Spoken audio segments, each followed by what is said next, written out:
distribution atau apa? Terus Nah, jawabnya? belum. Belum Jadi jawab. ini baru. Jadi syariah dilarang, tapi pertanyaan apa yang dilarang belum news dijawab. ini. Iya, dari cbn.com. Oke. Jadi Bang gimana? Enggak, Jadi saya sebetulnya sebagai bridge saja. Saya bahwa enggak. di dalam liberal Bukan. ternyata dia nggak liberal. Kalau misalnya liberal Nggak boleh dong. Iya nggak? Iya. Kalau Anda mengatakan bahwa Anda itu liberal, mestinya boleh dong. Iya. Mau syariah, Iya. Islam mau apa, mau yang kayak gitu Tapi kan. kan saya bilang hipokrit. Iya, hipokrisi memang.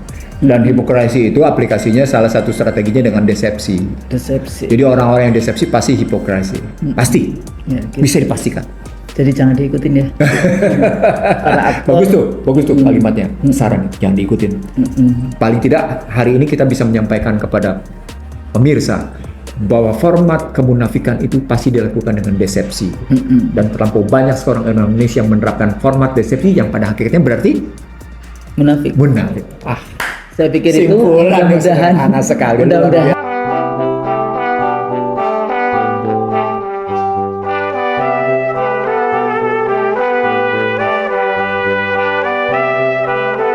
Bismillahirrahmanirrahim. Assalamualaikum warahmatullahi wabarakatuh. Waalaikumsalam. Kembali dalam program IC The Real Show Conversation. Ini ada scholars yang hadir, tamu kita yang terhormat, Ibu Dr. Nur Hayati Assegaf yang Tapi sama-sama PhD bukan dokter, coba saya yang dokter. Kalau itu PhD itu PhD. dan Dr. Iksanuddin Nursi dan Beda saya itu. Kasmaria. Selamat datang nih Ibu Nur Hayati. Nur Hayati. Terima kasih. Iya. Sudah lama ya tidak ini keliling-keliling terus pemirsa yang dirahmati Allah gitu ya. Keliling terus ini. Alhamdulillah hari ini bisa hadir tapping dengan kita walaupun tadi agak sedikit keputer-puter, harusnya di 6 tak ternyata di 4 kayak gitu ya. Jadi lumayan lah 2 jalan yang harus dilewati. Tapi hari ini Ibu Nur Ya. dan Bang Nursi, Iya. ini kita juga banyak sekali ya, sudah lama ya nggak ketemu dengan kita ini, Masya Allah, ini pejuang-pejuang pencerdasan kehidupan bangsa. Masya Allah. Ya melalui YouTube itu kan juga berjuang juga gitu, berjihad juga mereka. Masya Allah. Mudah-mudahan niatnya untuk jadi ibadah kayak amal gitu jariah ya. amal jariah insya Allah Amin. dalam konteks ini ilmu yang disebarkan bermanfaat. Amin. Nah, kalau kita melihat, kalau kita membahas tentang tema-tema di dalam program kita ICT, so kan selalu kita bahas tentang global domestik hubungannya dalam konteks itu. Nah, sekarang ini menarik ya perkembangan terakhir ini. Dulu sempat kita bahas misalnya perang di Ukraina yang kita katakan itu tidak sebentar, kemudian juga di Gaza ya, mudah-mudahan saudara-saudara kita di Palestina sana Allah segera ijabah ya doa-doa seluruh dunia. Yang waktu itu ada perubahan bagaimana politik media di seluruh dunia yang dulu dikuasai oleh hanya rezim konvensional, oleh rezim Israel gitu ya, Zionis di dalam konteks itu, terus berubah karena munculnya yang namanya yang seperti kawan-kawan di sini, jadi media sosial yang menjadi alternatif di dalam memberikan narasi-narasi apa yang sedang terjadi. Nah, terakhir kalau kita melihat apa yang sedang terjadi di Bangladesh, Perdana Menterinya benar pergi ya. Dan itu perempuan Sheikh Hasina. Hasina. Ya. Kemudian Perdana Menteri sebelumnya akhirnya keluar dari penjara.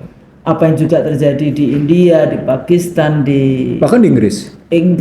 ya, di Inggris juga yang, tapi saya nggak sukanya itu ya selalu nanti itu karena ini dianggap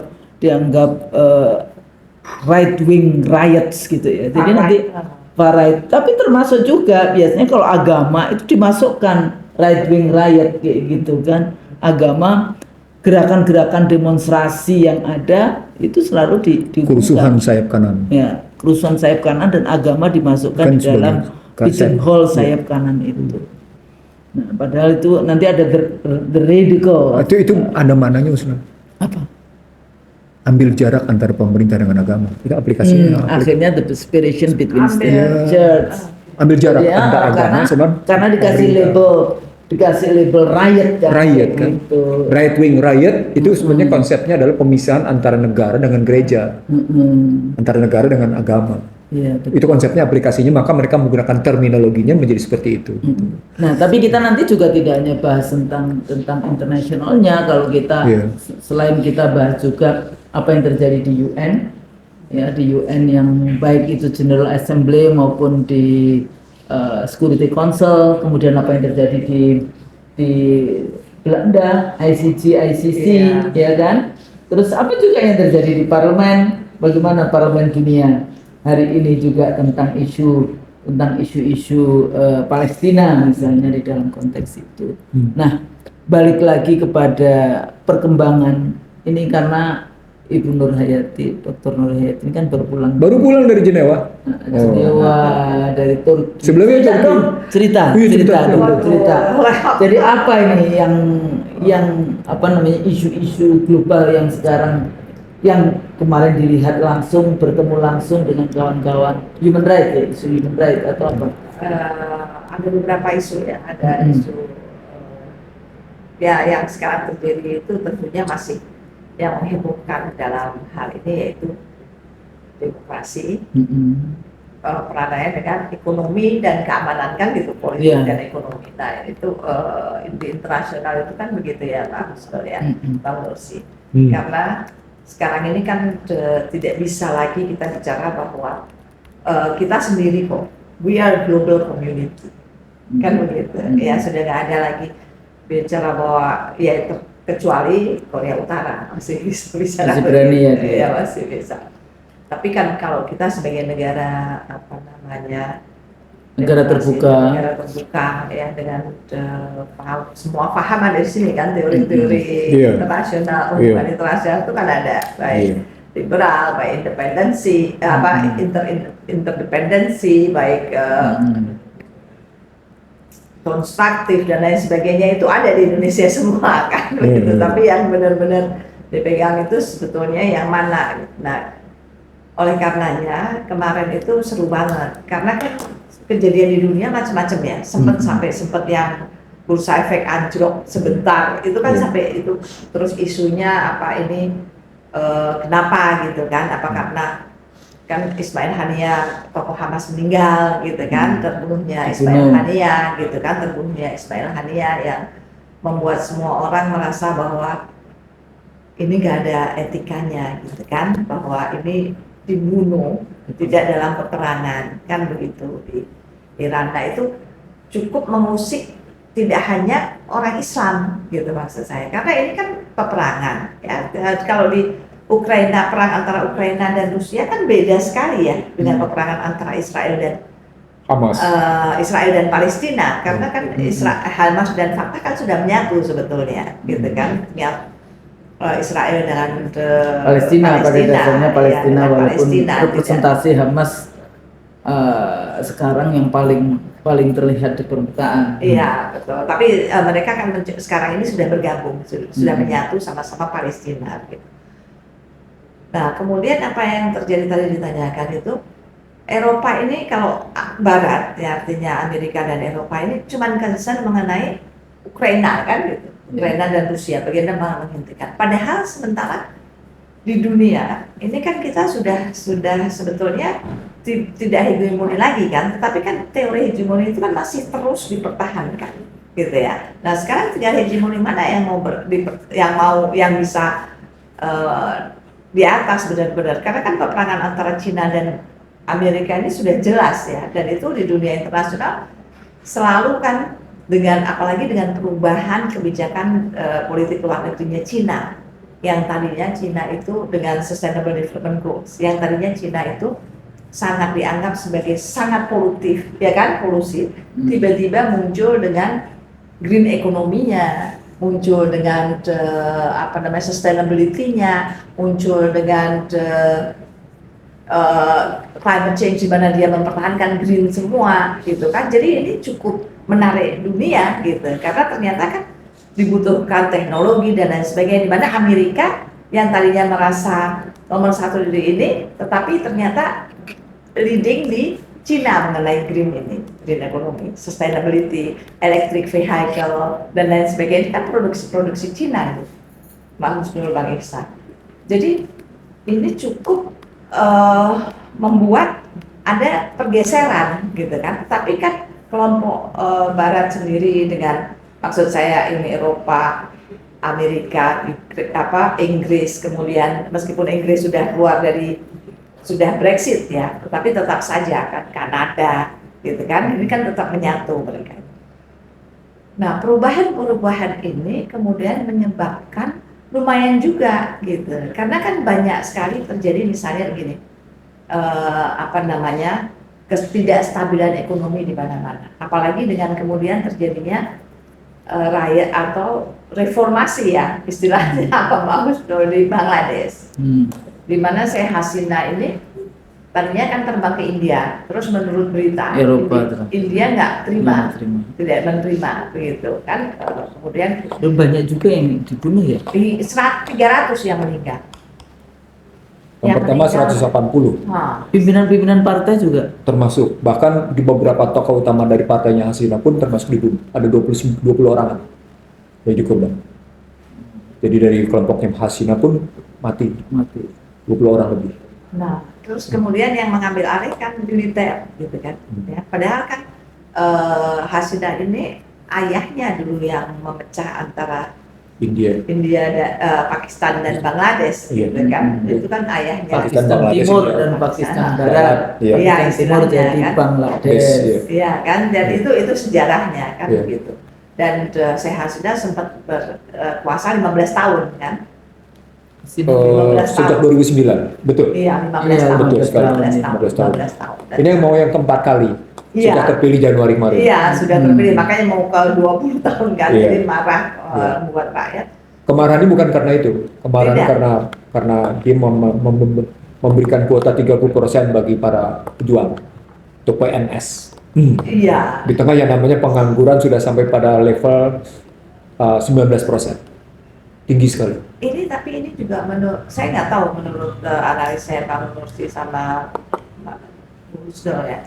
Kalau menurut saya ini juga antara lain itu tadi karena ada kekuatan juga tarik menariknya kekuatan ini antara West dan East ini. Menurut saya ini pengaruhnya sangat kuat gitu. Karena apa? Karena waktu saya ke Bangladesh banyak sekali pembangunan infrastruktur yang diberikan oleh RRT, ya yang tapi kan kita tahu Bangladesh ini kan investasi ya, Jinping ya. Iya, jadi ini yang seharusnya ya kita berharapkan tadi bicara mengenai pemerintah baru, kita berharap politik luar negeri kita di pemerintahan yang akan datang ini lebih firm. Kenapa saya bilang lebih firm? Ya kita kan punya politik luar negeri bebas aktif. Tapi bukan berarti bebas aktif itu suka-suka kita gitu. Jadi ketika kita bicara non-blok, ternyata kita tidak berpihak kan dengan non-blok sendiri. Kan kita hanya menurut saya ya hanya sibuk dengan hal-hal yang kita hebat kan sebetulnya Indonesia ini. Jadi anggota G20. Ya kan, kemudian kita mencoba berdiri di ASEAN. Kita tidak pernah mengintervensi urusan dalam negeri. Tapi menurut saya kalau kita tidak mau intervensi urusan, kita tidak boleh memang kan intervensi urusan dalam negeri. Begitu juga dengan kita juga tidak boleh diintervensi kepentingan dalam negeri kita. Pasti intervensi yang kayak apa gitu. Normatifnya itu kan juga kita semua tahu ya, sebagai negara yang berdaulat tentunya Indonesia seperti saat ini coba apa yang terjadi kan mereka sudah klaim kan bahwa Laut Cina Selatan kan bagian dari malah Kalimantan IKN akan diklaim katanya perkembangan yang paling baru kan akan dikenakan itu sebagai Laut Cina Selatan. Nah ini kita harus jangan terlena dengan masa transisi Tapi transisi itu memang ini mungkin saya nggak tahu ya Pak Husnul ya, mungkin harus mulai dipikirkan ya. Seharusnya di mana-mana di dunia kan begitu presiden terpilih ya terus dilantik gitu ya. Jadi nggak ada transisi segini lamanya, karena itu menurut saya sangat tidak kondusif ya. Menurut saya itu perlu di mana itu di mantan KPU ini yang mesti yang tahu bagaimana, apalagi sekarang dengan disamakannya presidensial dan parliamentarian kan, pemilihan yang langsung dan sama-sama semua. Ini menurut saya sebagai negara yang besar seperti Indonesia ini kok nggak pas ya, nggak pas, karena kita itu kan besar sekali, kepulauan yang banyak, terus kita pemekaran banyak, ya kan, makin banyak provinsi, makin banyak kabupaten kota, makin banyak. Nah ini menurut saya harus dipikirkan ini. Tokoh-tokoh ahli-ahli ini harus mulai memikirkan bagaimana pemilu itu bisa berjalan efektif, efisien, tetapi tidak harus menunggu. Jadi misalnya pemilu itu diadakan April, ya Mei, paling lambat udah dilantik presidennya langsung. Kalau di negara-negara lain kan langsung. Kita pengikut mazhab kembali ke Undang-Undang Dasar 45. Jadi sebenarnya jawabannya sudah. Nah kalau itu juga dari kalau dulu juga gitu ya, langsung dipilih langsung dilantik. Iya. Tadi baru kita kalau bahas kembali ke untuk Undang-Undang pilpres. sama. Iya, dipilihnya pada saat di MPR kan, jadi oh iya langsung kan, ya kan tidak dipilih oleh ya, rakyat. jadi kalau tadi balik lagi ya di dalam konteks gimana sih kondisi global, bagaimana sebetulnya perang dan prioritas apa, ya balik lagi posisi kita gitu. Kalau tadi Bangladesh ya dimasukkan di dalam geopolitik negara-negara Islam, sebetulnya negara-negara yang jumlah penduduknya Islam hari ini kan Termasuk Pakistan. iya, termasuk Pakistan, Timur Tengah, Indonesia, Malaysia, kayak gitu ya. Nah, karena apa? Karena penting kalau kita melihat dari mulai waktu itu bicara tentang perang dingin, ya Barat dan Timur setelah jatuhnya komunis, maka mereka mulai dengan Islamofobia ya. Siapa nih yang jadi di dalam konteks dari mulai zaman penjajahan sampai kemudian sekarang, negara-negara Islam ini selalu ya dibuat tidak, ya kita dipaksa proyeknya menjadi proyek demokrasi. Demokrasi itu proyek mereka, proyek liberal Barat di dalam konteks itu. Yang kita selalu mengatakan bahwa demokrasi itu universal. Padahal mereka sendiri, scholar sendiri yang radical demokrasi itu miliunya lokal. Jadi nggak semuanya yang namanya model itu universal kayak gitu. Yang universal itu sebenarnya agama Islam dalam konteks itu, ya ayyuhan nas, ya ayyuhalladzina amanu, yang kayak gitu-gitu itu baru universal gitu, karena yang menciptakan Tuhan ya. Kalau dari Tuhan universal kayak gitu ya, tapi kalau dari manusia itu semuanya juga sangat tergantung pada banyak hal. Jadi kalau Bang Nursi melihat di dalam konteks ini perkembangan tidak stabilnya banyak negara hari ini ya, rakyat tadi itu ya yang baik di Bangladesh yang sampai harus meninggal, di Indonesia kelihatannya juga aman-aman, mereka merasa aman-aman saja, karena yaitu tadi persoalan pendidikan, persoalan banyak sekali variabel-variabel lain. Kalau tadi dikatakan ekonomi, dikatakan ini, dan cara pandang kita yang sebatas materi kayak gitu ya, itu juga mempengaruhi bagaimana kehidupan. Tapi kita bom waktu, nanti satu saat meledak ya. Kalau orang Jawa punya apa itu yang namanya amok masa. Jadi kelihatannya baik sampai kemudian meledak, amok masa. Itu udah konsep, udah pada level theoretical perspektif di dalam konteks apa yang terjadi di dalam sejarah gitu. Nah, Bang Nursi melihatnya gimana nih? Kalau saya ngambilnya adalah pertama kita mundurnya kalau pakai Woodrow Wilson kejauhan. Kita ambil aja dari Herbert Walker Bush. Yeah. Dari mulai perang Gulf War 91. Glasnost Perestroika. Yes. Dan di situ setelah Uni Soviet pecah, Jerman Timur, Jerman baru bersatu, Polandia berantakan, Polandia tepatnya berpihak pada Cekoslowakia berantakan. Gitu. Nah, Amerika merasa perlu untuk dalam tanda petik membiayai dirinya untuk sesuatu yang lebih baru. Maka dia pancing. Ini tesis Amerika sendiri.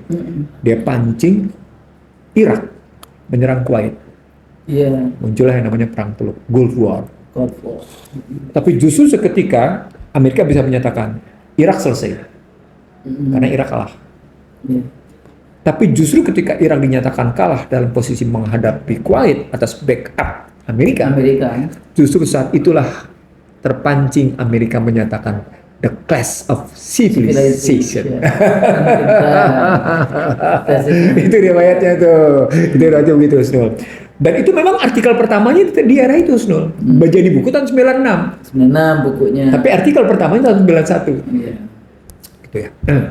Nah, kalau kita mulainya dari situ, maka ketika tadi pertanyaannya ada pihak yang hendak mempertahankan hegemoni, saya melihatnya hampir setiap presiden Amerika selalu berteriak tentang New World Order. Hampir setiap presiden Amerika. Ya itu bagian dari Tadi yang Usul bilang sendiri, bagaimana foreign ministernya, State Department-nya itu bicaranya internasional. Dia tidak bicara State Department itu State Department, tapi tidak bicara ke dalam. Federalism di Amerika memang dia kewenangan adalah politik luar negeri, kemudian keuangan, dan pertahanan. Makanya militer dan sebagainya itu keluar. Makanya dia nggak ada perang dalam negeri ya, tapi keluar mereka. Dan itu ratusan ribu mereka berada di luar. Betul. Nanti kita update. Poinnya adalah ketika muncul peristiwa itu, mereka betul-betul, ini menarik Usul. Mereka yakin betul bahwa terbentuk apa yang disebut dengan unipolar. Jadi pergeseran dari bipolar, multipolar menjadi unipolar. Ya maunya itu tadi. Nah, New World Order. New World Order itu yang saya bilang tadi, hampir setiap presidennya berteriak tentang New World Order. Hampir setiap presidennya. Diksinya selalu bagus kalau tadi bicara tentang MDGs gagal, jadi SDGs. Saya nggak tahu nanti kalau gagal lagi ini jadi apa lagi ada nggak sudah diomongin di sana. Sudah hampir pasti gagal karena kan kemarin alasannya kata COVID kan, padahal COVID itu kan cuma 2 tahun. Mereka masuk ke green economy. Green economy, green policy, itu mereka sudah masuk. Sekarang juga dibahas juga green mining. Mining di seluruh dunia itu ya nggak ada yang green. Jadi saya itu kalau ekonomi green ini, kalau liberalisme itu, kapitalisme itu greedy, kok green? Mana ada kayak gitu. Ini kan hipokrisi. Oh iya. Ya kan di dunia kan hipokrisi. Jadi dia bicara apa, melakukan apa. Desepsi itu. Hipokrisi desepsi. Ya kayak kolonialisme. Makanya saya kalau ngomong sama orang barat biasanya itu loh kan Anda yang kolonialis. Negara saya nggak menjajah loh. Ya, makanya kan sebetulnya ada beberapa negara yang barat ya, yang menganut paham politik luar negeri, hubungan luar negerinya itu konstruktif, ya kan? Dalam arti kata dia masih mempertahankan dengan ada batasan, yaitu hak asasi manusia, nilai-nilai moral, gitu kan? Seperti Norwegia, Finlandia, itu kan masih begitu tuh mereka. Tapi ya liberal itu lebih ini lagi kan. Kalau liberal kan asasnya cuma kerjasama internasional, terus kepercayaan mereka terhadap organisasi internasional seperti PBB yang dia kuasai hak vetonya, gitu kan. Jadi, nah ini yang sekarang sebenarnya harus kita sikapi. Indonesia ya sebagai negara besar ini harusnya kita menyikapi itu. Gitu. Dalam arti kata demokrasi kita itu mau dibawa kemana, ya kan? Kalau menurut saya demokrasi itu di mana? Kalau tadi mau dia paham liberal, mau dia paham konstruktif, mau dia paham dependensi, mau dia paham itu semua liberal, itu semua kalau menurut saya di tempat lain itu yang lebih diutamakan itu adalah ya seperti cita-cita bangsa Indonesia dalam mengisi kemerdekaan, yaitu kesejahteraan rakyatnya. Iya kan? Jadi politik luar negeri kita juga harus berdasarkan apa kesejahteraan rakyat yang nomor satu gitu. Jadi misalnya kita mau pakai liberal kan, kerjasama internasional, investasi asing boleh, itu bukan haram, bukan tidak boleh, tapi untuk apa? Untuk kesejahteraan rakyat gitu kan. Itu idealisnya ya. Tapi di mana-mana begitu.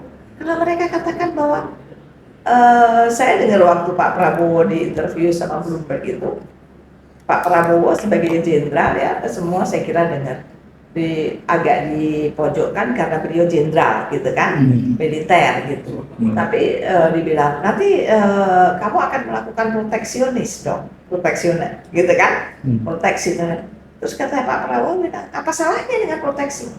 Kan buat kesejahteraan rakyat saya. Kalian juga melakukan itu. Nah, itu jawabannya bagus. Iya kan? Karena yang nomor satu ya rakyat yang memilih saya. Sekarang gapnya terlalu jauh menurut Pak Prabowo waktu itu. Mungkin bisa didengarkan lagi ya, karena ada rekamannya. Jadi rasionya. Iya, dan jadi ini yang seharusnya menjadi dasar dari politik luar negeri kita. Jadi dia boleh, saya nggak keberatan. Saya pribadi saya tidak tahu Muslim, nggak keberatan pakai liberal, ya teori hubungan internasional liberalisme. Tapi yaitu kalau teori liberal kan mengutamakan kerjasama internasional dan investasi asing, asal untuk mensejahterakan rakyatnya gitu. Jadi teori apapun yang mereka itu Cina itu. Itu posisi Cina. Nah, liberalisme. Tapi nanti jadinya menghalalkan segala cara agar rakyatnya. Menghalalkan Padahal kita cara. nggak begitu. Nggak. Pancasila harus dikembalikan lagi pada Struktural. Nanti kembali ke maksud saya struktural. Pancasila itu kan keadilan sosial bagi seluruh bangsa Indonesia.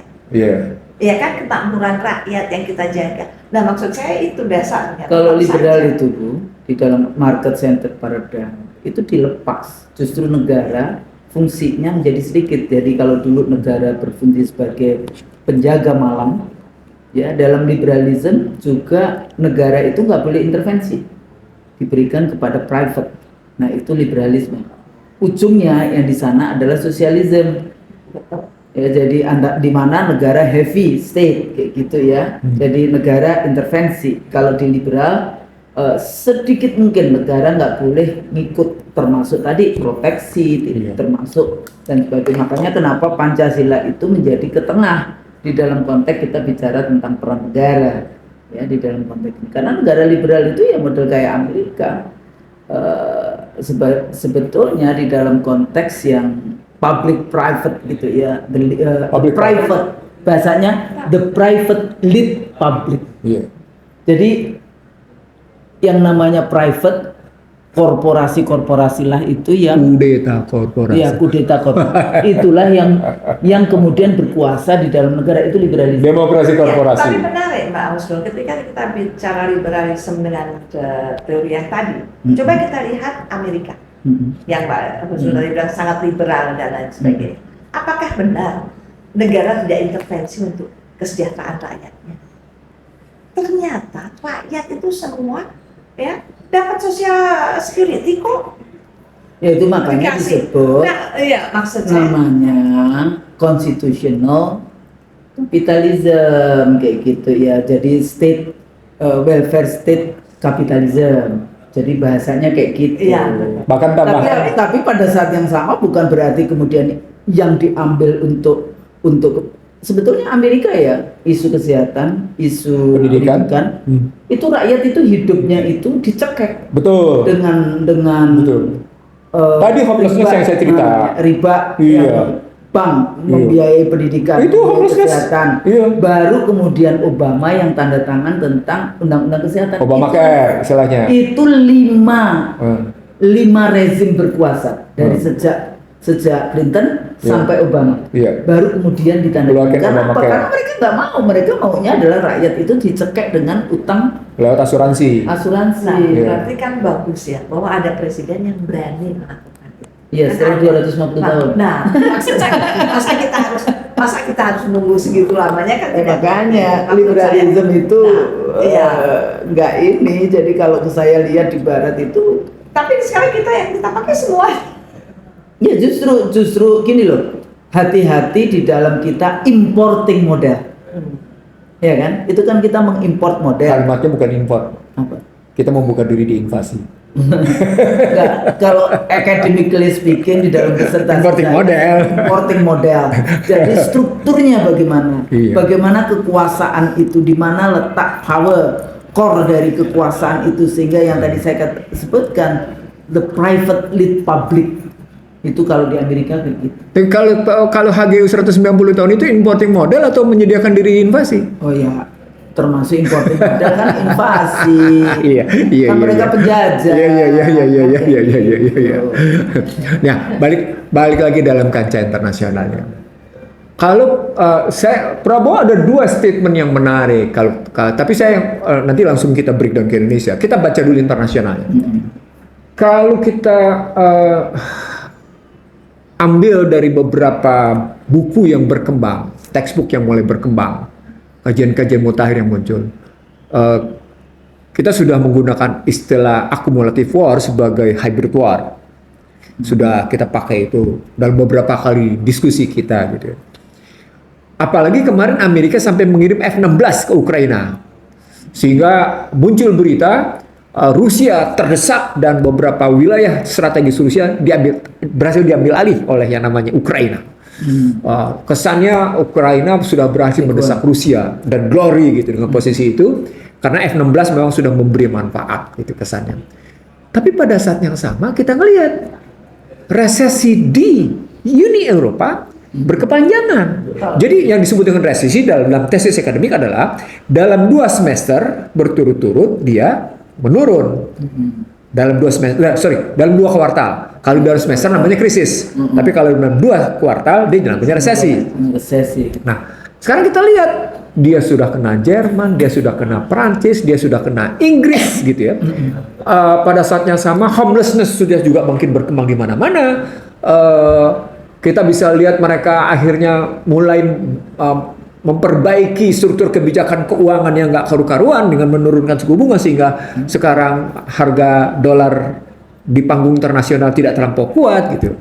Kalau dilihat dari struktur keuangan. Tapi pada saat yang sama juga kita lihat Amerika terus-menerus bersiap diri memberikan bantuan habis-habisan kepada Israel sebagai dampak dari jaga-jaga kalau Israel diserang oleh Iran, karena kemarin secara terbuka yang mengakibatkan kematian Ismail Haniyah adalah Israel. Nah, kematian Ismail Haniyah di Teheran itu, ya, kematian Ismail Haniyah di Teheran itu dalam banyak kajian menyebut mempermalukan Iran. Padahal Iran sudah diserang, baik yang namanya di Damaskus, jenderalnya maupun presidennya. Nah, Israel bermaksud memancing keluar yang namanya Iran agar tidak lagi membantu Hamas atau mengurangi bantuan ke Hamas atau mengurangi bantuan ke Houthi atau mengurangi bantuan ke Suriah bahkan. Gitu. Ketiga tempat. Israel Kalau sampai akhirnya Iran keluar, maka Iran akan kemudian fokus berhadapan dengan mau tidak mau dengan kekuatan Amerika. Itu perhitungannya. Di sini makanya terus makin bertahan. Itu peta Timur Tengah. Padahal pada saat yang sama, Timur Tengah ini juga sedang bergolak dalam perspektif yang namanya harga minyak. Jadi tidak berdiri sendiri. Karena tetap saja menentukan harga minyak dalam perspektif. Apa indikator yang sederhana? Kalau dolar terkena, berarti dia terkena emas, dia terkena harga energi. Main-mainnya di situ. Nah, kalau kita nggak lihatnya begitu, maka sesungguhnya ini yang saya sebut sebagai accumulative war, sebagai hybrid war. Dia bukan yang kemarin kita bilang. Inilah military, industrial, and academic war. Jadi perang dari kompleks industri militer dan perang dari akademi militer. Nah, akademi militer itu bukan seperti yang dikenal itu menyeluruh peperangannya.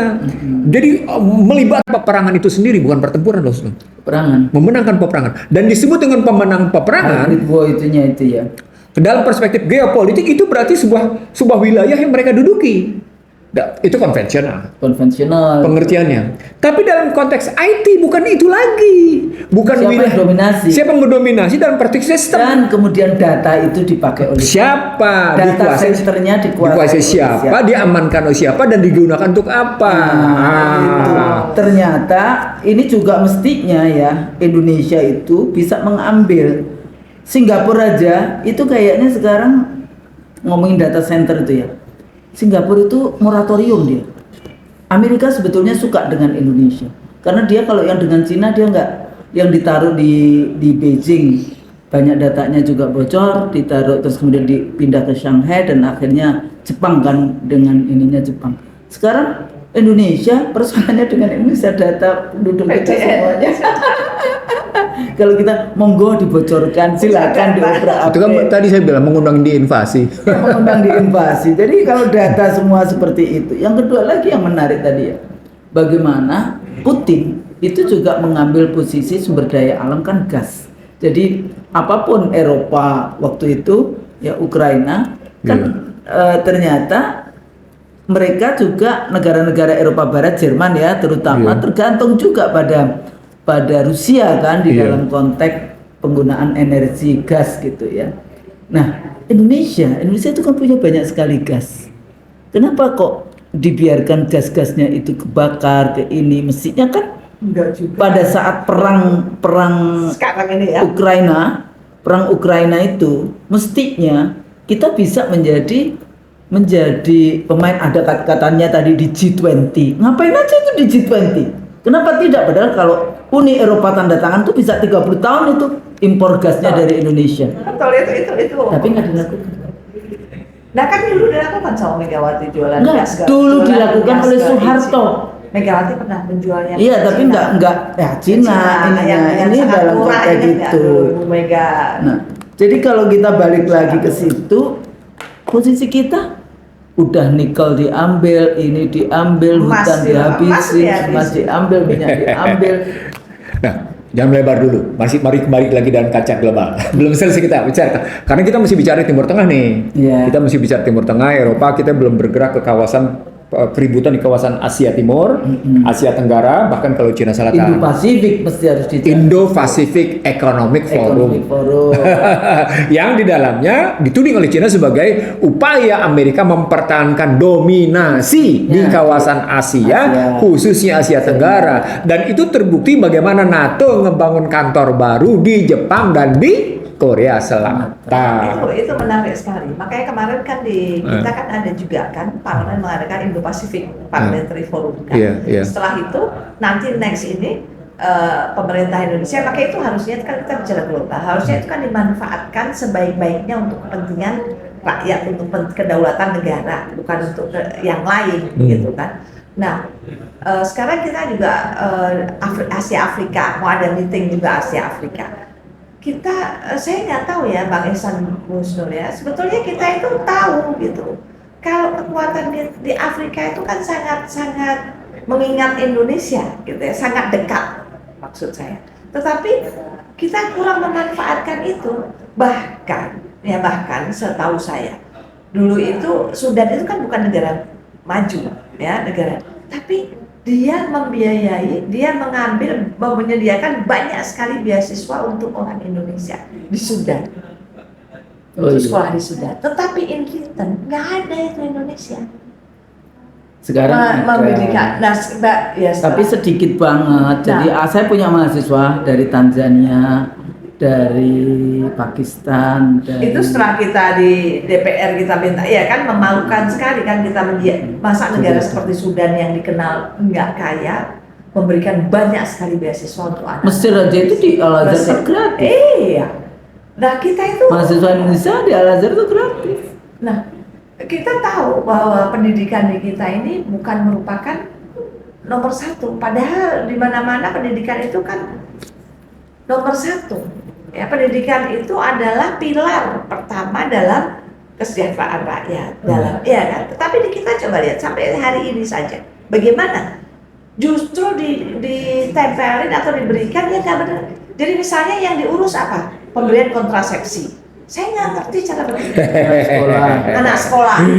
Itu bagian dari perusahaan pendidikan. Coba. Enggak, ini menyedihkan. Padahal dari dampak dari daring, ya itu kan banyak anak-anak SMP yang hamil di luar menikah sehingga banyak. Nah, karena itu terus mau dikasih kontrasepsi.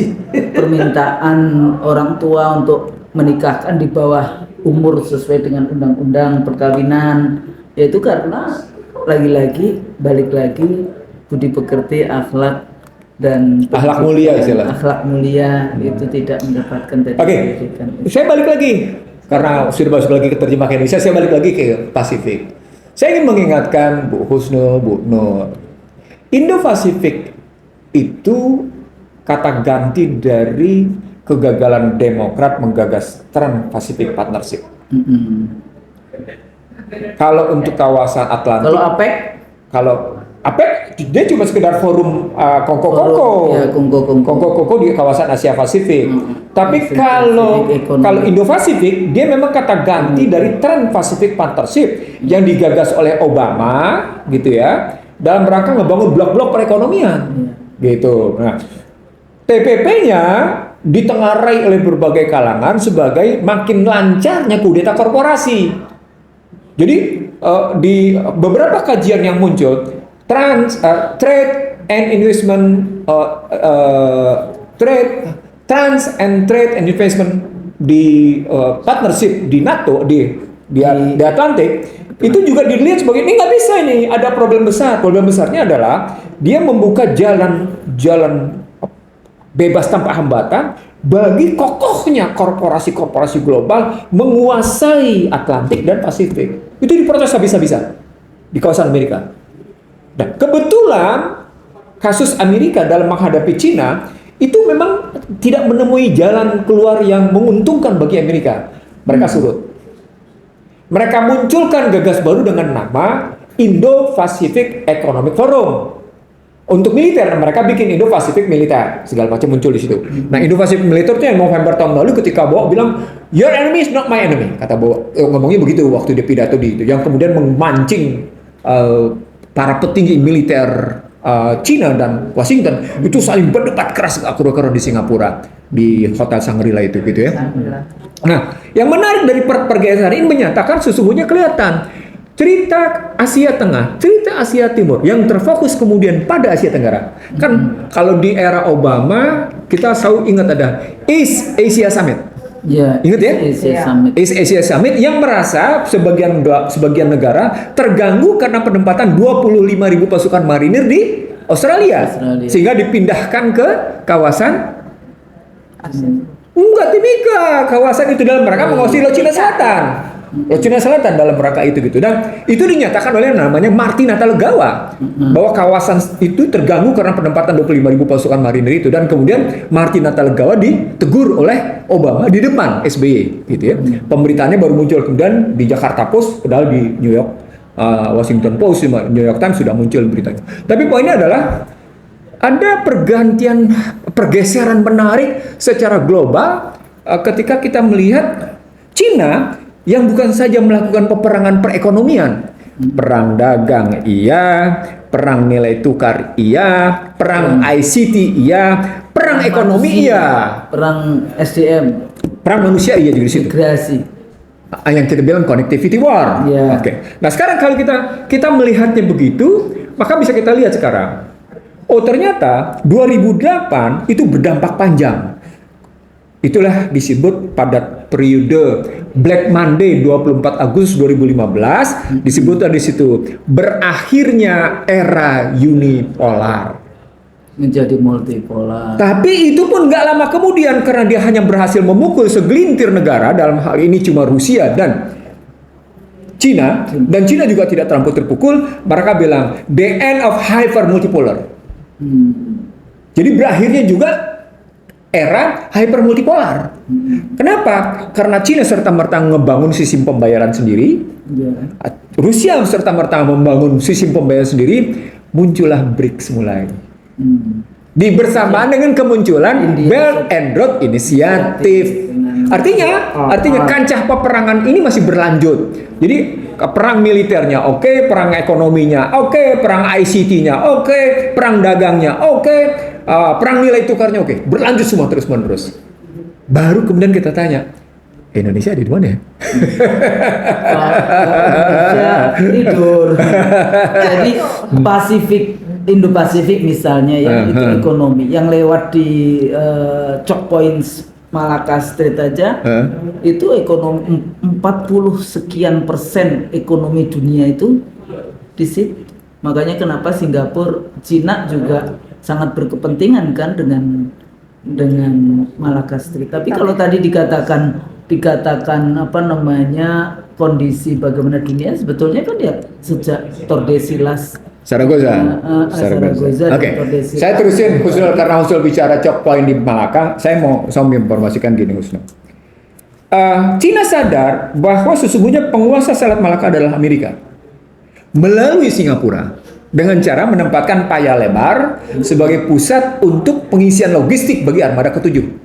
Dalam bahasa lain, armada ke-7 akan menuju Paya Lebar. Dengan bahasa lain, armada ke-7 selalu mengawasi Selat Malaka untuk kepentingan Singapura, tapi sekaligus kepentingan Amerika. Cina sadar ini. Maka di Thailand dibangunlah Selat Keras namanya. Yang menarik, Selat Keras ini sudah dalam hitungan saya berapa tahun? 8. Hampir 10 tahun. 8 tahun. 8-10 tahun. Itu nggak selesai Selat Keras. Siapa yang diganggu? Thailand. Karena melalui Thailand. Sama seperti soal bagaimana pipa dari Myanmar yang harus dialirkan dari Iran ke Cina. Ini pun menjadi masalah. Iya. Tapi katanya masalah keamanan jadi dan lebih mahal jatuhnya. Sama seperti juga akhirnya pipa dari Rusia yang batal ke Jerman. Nah, gitu kan semuanya dibatalkan keluaran. Apa poinnya? Jadi peperangan infrastruktur IT kalau Huawei dibatalkan, perang infrastruktur energi dibatalkan, perang infrastruktur pangan juga dibatalkan. Yang mereka masih bisa bertahan di mana sekarang? Masing-masing di keuangan. Tapi ikut dengan militer. Lagi-lagi pertanyaan, Indonesia di mana? Sebetulnya bisa diambil itu kan persoalan dengan choke point itu kan vessel, jadi kapal-kapal yang lewat yang tiap hari berapa tuh sampai ratusan itu ngambil air, ngambil makanan Singapura semua. Enggak, itu paling tidak ada yang disebut dengan fee kawasan. Nah, iya fee kawasan. Fee kawasan. Indonesia itu, Singapura itu bisa setiap tahun datanya itu mahasiswa saya yang bikin tesis itu sampai 40 triliun untungnya. Indonesia cuma 1 triliun, padahal kita punya yang paling panjang. Nah, tapi pada saat yang sama sebetulnya posisi dari yang dimiliki Indonesia, kalau Singapura kan itu dalam ya. Nah sebetulnya ada kalau mau disubstitusi dipindahkan ke mana itu Tanjung Pinang ya? Tanjung Pinang itu yang Riau Kepulauan. Iya, Tanjung Pinang. Tanjung Pinang di situ katanya juga sebetulnya bisa kapal-kapal itu kan ini urusannya kapal timur barat. Yang besar dari situ. Ya belum jalan. Yang sekarang itu katanya sedang diteliti, tapi sebetulnya saya dulu penelitian yang di Bangka Selatan itu, Bangka Tengah atau Bangka Selatan itu penelitian Belanda banyak sekali, lengkap mereka itu, Alki 1 maupun yang ini kan sebetulnya kita kembali lagi kan maritim di era penjajahan dulu. Nah, ketika masuk di era maritim penjajahan dulu itu Silk Road. Tapi Silk Road kan bukan di laut, di darat. Di darat. Justru sekarang Cina memperluasnya. Tapi dia masih menggunakan sejarah Silk Road. Iya. Itu menarik Bang Iksan tadi tanyakan Singapura seperti ini, Indonesia di mana? Sebetulnya Indonesia bisa memanfaatkan. Bisa. Itu akan dengan apa? Batam. Ya, Batam sekarang kan Singapura itu udah selesai. Bang Isang, nggak bisa reklamasi lagi. Sudah terakhir sudah segitu itu dia nggak akan reklamasi. Nah kemana dia akan pergi? Nah sekarang kan tahu kita, Batam kan next to Singapura. Nah kalau Indonesia mau menggunakan sebaik-baiknya ini Batam untuk kepentingan Indonesia, kepentingan ekonomi kita bisa jadi Batam kan sejak zaman Habibie Suharto udah gagal. Iya, sekarang ada 21 proyek strategis di Batam. Nah, kalau kita mau bukan kemudian Batam nanti misalnya disewakan atau Batam tapi dimanfaatkan sebanyak-banyaknya untuk tadi yang Bang Ihsan bilang untuk mengimbangi Singapura. Jadi cross. Karena kan semuanya sekarang di Singapura, sudah selesai, pembangunannya sudah selesai, sudah nggak bisa reklamasi lagi, sudah selesai. Dan di mana mereka mau memperluas itu semua? Ya tidak ada lain kecuali kalau kita bisa memanfaatkan sebaik-baiknya kepentingan kita di zona ekonomi kita di Batam. Kita bangun yang memang untuk menjaga kedaulatan bukan sebaliknya. Jadi ada dua posisi tawar kita yang andai kata kita ngebangun matrikulasi strengthening point, poin penguatan bukan weakening point, bukan poin pelemahan. Itu di jalur Malaka sampai ke Laut Cina Selatan, bahkan sampai ke Natuna. Ya. Makanya Natuna, Tanjung Pinang tadi itu Dan seterusnya. posisi situ. Oh, iya. Tapi aneh sekali ketika keluar pernyataan itu ikan mereka ngalir ke kita. Iya, itu diambil ya. Mereka ngeburu ikannya karena Ngeburu ikan tadi. itu argumentasi yang tidak logis, mengada-ada dan menunjukkan kualitas kepemimpinan. Dan itu bukan nasional loh. Saya harus mengatakan pada IC the ratio, itu bukan pertunjukan kualitas kepemimpinan nasional, itu pertunjukan kualitas kepemimpinan internasional. Kenapa? Karena Laut Cina Selatan sudah menjadi perhatian internasional, gitu loh ngelihatnya. Dan itu dijawab dengan model kayak gitu, model canda yang sama sekali tidak high joke high intelektual, low joke low intelektual. Gitu loh Husnul ngelihatnya. Jadi kalau kita ngambilnya begitu, saya ingin mengatakan begini. Saya terus terang dalam sudah ya ngomongnya gimana ya? Karena udah nggak lama sekali. Jangan-jangan ini betul-betul in the middle of nowhere gitu loh. In the middle of nowhere nih kita nih nggak jelas nih. Iya.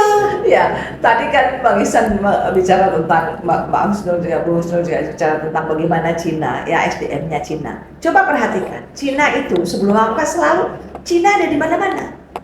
Ada di Amerika, ada di mana-mana. Dikirim SDM-nya dulu.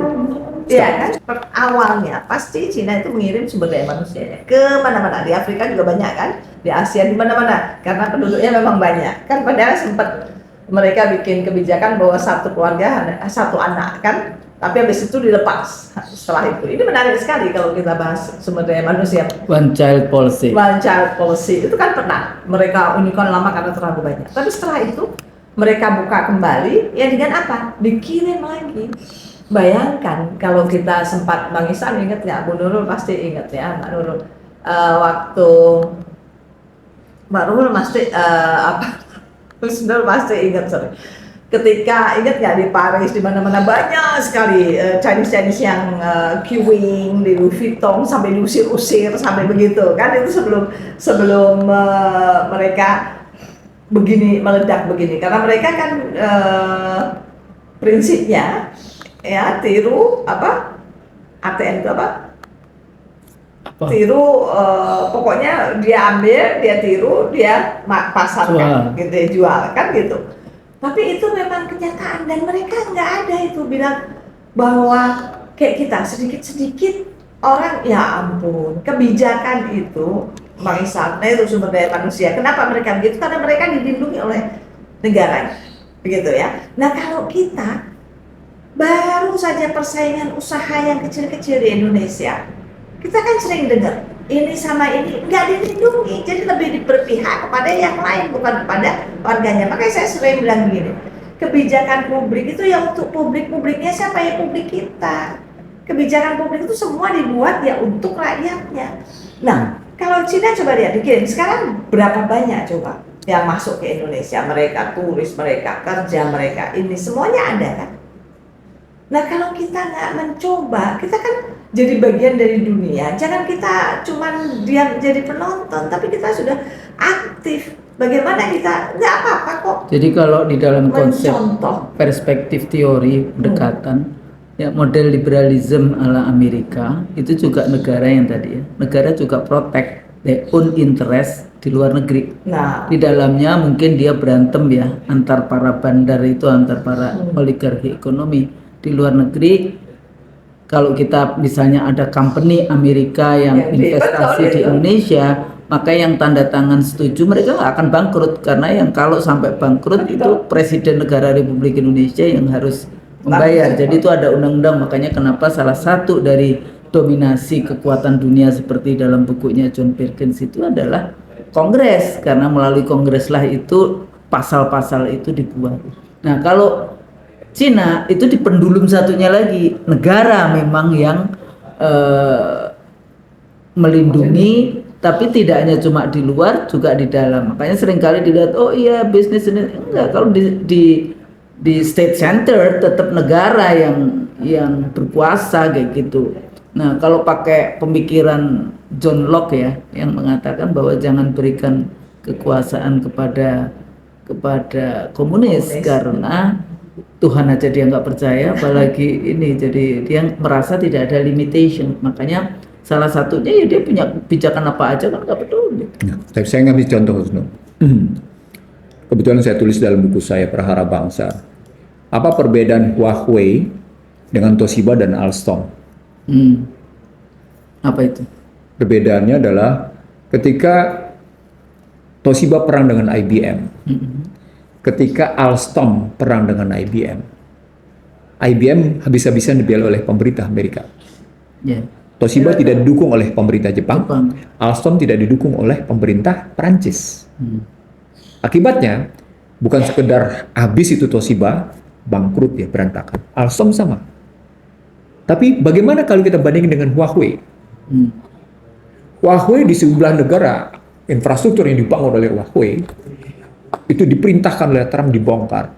Bahkan atas tuduhan melakukan pencucian uang, Sabrina Meng itu ditangkap di Kanada. Dan diminta untuk mengakui kesalahan-kesalahannya. Apa yang terjadi? Sedikit pun pemerintah Cina tidak mundur, bahkan membela habis-habisan. Maka ketika Sabrina Meng pulang karena dibebaskan karena memang tidak terbukti, maka Sabrina Meng sebagai anak dari pendiri Huawei disambut bak pahlawan. Apa poinnya? Di sini perbedaan bahwa tidak ada keadilan, tidak ada sikap proporsional dalam percaturan peperangan ekonomi, nggak ada. Tidak. Jadi bohong. Kayak di hutan aja. Bohong. Siapa yang Jadi kuat. Nah, nanti enggak, saya akan Tapi masuk. dia menggunakan politik, Bang. Jadi kayak misalnya ini masih Huawei itu tadi itu Huawei di Indonesia. Waktu itu berapa kementerian yang kebocoran. Lah itu ternyata ini saya langsung tanya kepada teman-teman di ITB, beberapa yang pemain IT, gimana sih lu masa kayak gitu aja nggak bisa minum? Sudah Bu, kita kasih planningnya, kasih desainnya sama elit birokrasi itu ya, termasuk yang di Pejaten apa itu katanya bahasanya waktu saya tanya, oh dia sih kasih karpet merah, silakan dipakai aja, dibongkar-bongkar, ini saya kasih passwordnya, dibongkar, orangnya juga datang, ahlinya Huawei itu, kemudian dikasih bantu, gimana nggak semua data hilang? Segitu percayanya ya? Bukan. Apa? Itu bukan soal terpercaya. Itu under competence, inkompetensi. Forget it, lupakan dulu. Saya ingin mengatakan pada Bapak Ibu dan IC dari show, saya tidak ingin mengklasifikasikan begitu banyaknya penjilat dan pengkhianat. Itu tesis saya sejak lama karena kebetulan saya tulis dalam buku saya. Kita belum merdeka dan selamat datang di negeri amburadul. Tapi saya mengatakan begini, dari percaturan Huawei dan kemudian Huawei bangkit kayak gitu dan kemudian Cina tetap memenangkan pertarungan perang chip war. Terbukti terakhir bagaimana Amerika melarang high gitu ya, bandwidth memory tree untuk diekspor dalam rangka pertarungan chat GPT AI 4 bahkan 5. Itu membuktikan bahwa tidak ada peperangan perekonomian yang fair, tidak ada. Nggak ada peperangan yang militer itu fair, nggak ada. Nah, saya ingin terjemahkan di sini salah satu. Nggak ada karena nggak percaya Tuhan itu. Bukan. Saya mau minta begini. Kata kunci pertamanya adalah teman-teman Husnul, teman-teman saya salah. Mereka seolah-olah menyatakan sudahlah, yang penting kita kaya, kita bisa belanja. Itu prinsip neoliberal. Mereka bilang kita yang penting menggunakan azas manfaat daripada azas kepemilikan tidak memberi manfaat. Ya kan, daripada ini mending itu kayak padahal itu suap politik kepada ormas-ormas agama. Daripada ini maka diambil ini. Kan itu. Kalau menurut saya itu Bang Ihsan, itu hanya excuse karena tadi inkompetensi. Ya kan, mengexcuse. Sebenarnya perilaku yang dikembangkan oleh Belanda adalah perilaku orang-orang yang bersedia menjadi kaki tangan. Itu makanya saya bilang pengkhianat. Jadi Anda dipergunakan sebagai pemburu-pemburu rent seekers. Walaupun jabatan Anda sebagai demikian hebatnya, but the real attitude, you are rent seekers. You are rent seekers. The real attitude, you are rent seekers. Ya, makanya, Anda ingin kaya dengan cara mudah. Anda ingin punya sesuatu dengan cara-cara yang tidak perlu kerja keras. Padahal dalam tesis kehidupan seperti itu, bukan sekedar corruption, merusak mental yang bersangkutan Husnul. Mentalnya rusak Husnul. Nah, di situ ada perbedaan. values. Loh, bener. Enggak, saya ingin ini kan bukan pengamatan setahun, 2 tahun, 2 tahun. No. Ini saya berada dalam era Your lifetime. Karena ada revolusi observer. mental. saya sudah, Masya Allah. Ya, Husnul tahulah saya sudah bagaimana gitu. Saya ingin mengatakan begini. Ketika kita melihat ini, makanya Masya Allah, ketika masuk ke dalam sebuah percaturan di mana Bowo menyatakan, mari kita dukung Palestina merdeka. Lalu kemudian, saya wajib melindungi. Lalu pertanyaan berikutnya, konsep dasarnya apa dalam konteks melindungi? Kalau dalam tatanan sistemik struktural, Anda tidak punya peluang. Kecuali Anda melakukan habis-habisan. Melakukan perubahan habis-habisan. Nggak bisa, Husnul. Hari ini kita umumkan IC ratio. Tanpa perubahan sistemik struktural atas sejumlah kebijakan, Bahwa tidak akan pernah bisa. Ulang, Ihsanuddin Nursi menyatakan Prabowo Subianto tidak akan pernah bisa melindungi. Melindungi siapa? Melindungi bangsa Indonesia. Saya ambil contoh. Bu Nuryati. Joe Biden bermaksud melindungi warga negaranya dari rasa kesakitan. Dari sistem sosialnya yang sakit. Tahu caranya gimana? Dia izinkan 2 negara untuk mendatangkan fentanyl. Fentanyl adalah obat rasa penghilang rasa nyeri dan menghilangkan rasa senang yang lebih dahsyat 50 kali lipat dari heroin. Didatangkan dari Cina dan didatangkan juga dari yang namanya Meksiko. Hanya dalam mereka menghadapi. Tapi pada saat yang sama, dia tidak menyelesaikan akar masalah. Apa itu? Sebuah sistem sosial ekonomi yang rusak yang menurut Stiglitz itu sudah terjadi karena demokrasi korporasi. Itu 2011 ditulis. Coba bayangkan. Seorang Joe Biden aja nggak bisa melakukan perlindungan padahal dia maksud kayak gitu. Nggak bisa. Sudah nggak bisa bikin. Seorang Joe Biden. Ini real nih peristiwanya. Dan Anda bisa lihat bagaimana homelessness yang terjadi di Los Angeles sekarang, di San Francisco yang katanya tempatnya kaya. Anda bisa lihat di beberapa tempat. Philadelphia itu mengerikan itu yang di Philadelphia. Bacalah dengan baik media-media mainstream Amerika bagaimana memaparkan tentang homelessness itu gitu loh. Bagaimana posisi fentanyl itu kayak gitu. Sudah kayak gitu. Apakah seorang Joe Biden yang katanya GDP per kapitanya paling tinggi di dunia? Jadi balik lagi mungkin angka-angka itu juga tidak. Nah, ketika Husnul bilang angka-angka itu tidak, saya di sini lagi-lagi bilang, media massa sendiri memperlakukan angka-angka itu sebagai sesuatu yang kelihatannya hebat. Padahal dia dalam analisis cuma sekedar gejala, cuma sekedar simptom. Means you have to find a root problem. Akarnya. You have to find out the root problem, bukan the symptoms, not the symptoms. Tapi Bang Ihsan tadi kan bilang bahwa ini sudah kerusakan mental. Ya, kalau mental itu kan parah. Ya emang udah parah. Mentality itu kan parah. Revolusi jadi. Enggak serius nih. Karena melindungi rakyat itu kan mentalnya harus ada motivasi kan. Saya mungkin kurang referensi ya. Terus maaf, saya kurang referensi. Ketika kemarin kita ngebahas buku Road to Freedom for the Good and the Economic Society, bukunya Stiglitz yang paling akhir gitu ya. Oh, dia masih basisnya liberal ya. Padahal sebelumnya disebut liberalization is mental disorder. Kayak si itu juga apa yang nulis yang manusia korban apa? Korban manusia, pembangunan korban manusia. Siapa namanya? Kan itu juga buku pertamanya kan kayaknya belain sosialisme, pembangunan sosialisme versus kapitalis. Di buku berikutnya udah kok jadi aku lupa ya buku apa? Iya, ada di artikel ya. Iya. Artinya begini. Kenapa saya berani menyatakan piramida korban manusia? Peter L. Berger. Peter L. Berger. 25 tesis piramida korban manusia. 25 tesis. Walaupun tetap basisnya akhirnya tetap dia dukung freedom. Buku berikutnya kapitalisme. Namanya juga mereka. Ya. Oke. Jadi artinya kalau kita ngambil di dalam segitu, itulah makanya saya berani mengkampanyekan tepatnya atau kemudian menyebarluaskan pemikiran seabad barat gagal. Tapi kalau kita bilang seabad barat gagal, itu kita ngomongin emang negara berhasil. Nah, justru di situ kelihatan minder wadahnya, rendah dirinya pemikiran. Iya.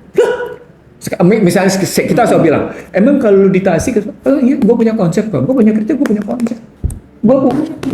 Ya, para pendiri bangsa kita dulu bicara tentang Pancasila. Sebetulnya dengan bicara tentang pasal 33 Undang-Undang Dasar 45 minus ayat 4 ya. Yang keempat kan kerjaan Sri Mulyani dan kawan-kawan. Ya disusupkan di situ sebetulnya pada level diskursnya, pasal-pasalnya ada, cuma bagaimana kemudian, tapi cara Barat di dalam konteks ini kan dia masuknya yang perang tadi kan, kemudian beri beasiswa sekolah di Berkeley sehingga jadi mafia Berkeley, mafia Chicago, mafia Barat, yang lain-lain itu.